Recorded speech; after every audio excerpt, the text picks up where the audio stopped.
તમારા લંજની કેપેસિટી કેવી એટલે કે તમારા ફેફસાની શ્વાસ લેવાની કેપેસિટી કેવી છે. ઘણા લોકો ઘરનું થોડું કામ કરતા હોય તરત હોપી જાય, ઘણા લોકો 2 રાઉન્ડ મારે અને તરત હોપી જાય કે અમને શ્વાસ ચડ્યો. આવું કેમ બને? એવું એટલા માટે બને કે તમારી શ્વાસ લેવાની લંજની કેપેસિટી ઓછી છે.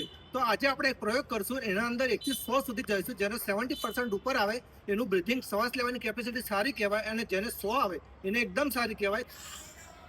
શ્વાસ ભર્યો ને એ રીતનો હોલ્ડ કરવાનો. હું બી તમારી સાથે સ્ટાર્ટ કરીએ. શ્વાસ ભરો,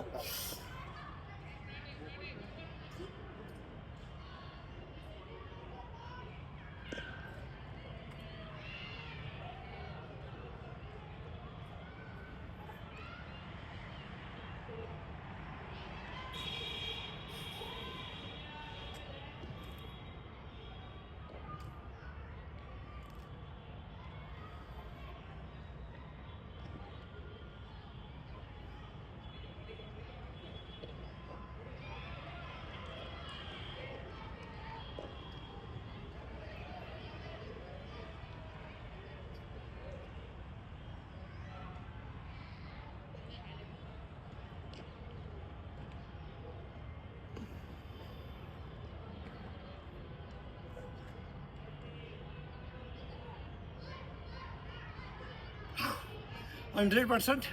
જે લોકોને 70% નીચે આવે એ લોકો આ વિડીયોને સેવ કરી દેજો અને શેર કરી દેજો, જેથી તમે દિવસની અંદર 2 વાર પ્રેક્ટિસ કરશો તો તમારી બ્રીથિંગની એટલે કે શ્વાસ લેવાની લંજની કેપેસિટી ઇમ્પ્રૂવ થાય.